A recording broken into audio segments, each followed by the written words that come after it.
Hello guys, welcome to Code Invasion.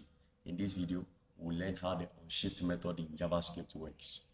The unshift method in JavaScript is an array method that adds an element to the beginning of an array and returns the length of the newly modified array. Let's see what this means in code.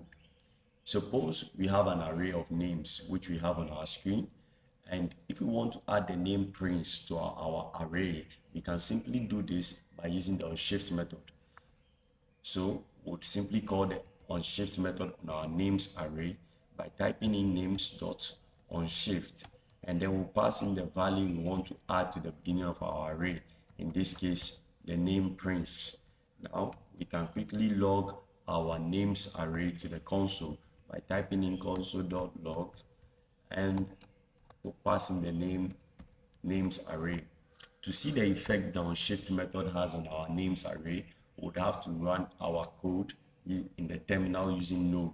So we type in the command node and then the file name, in this case index.js, hit enter, and we see that Prince has been added to our array.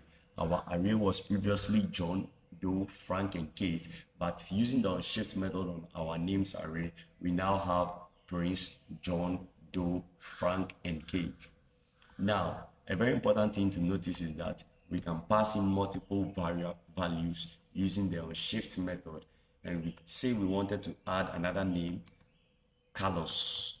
We can simply type Carlos in the unshift method, and then if we rerun our code again with node, we see that the names Prince and Carlos are added in the order in which they are specified in the unshift method.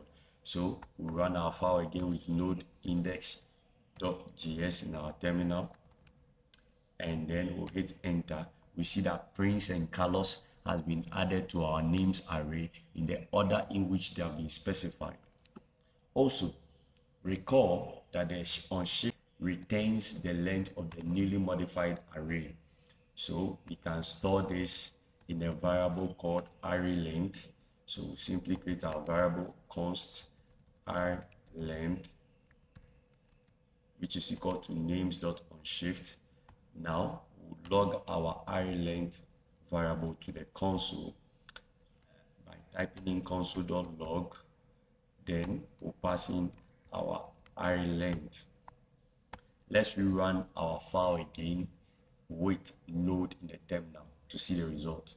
Node index.js, hit enter, and there we have it. We see the value 6 has been logged to our console. This is because our names array, which previously had 4 elements, we added 2 more elements to it, so it changes the length of the array to 6.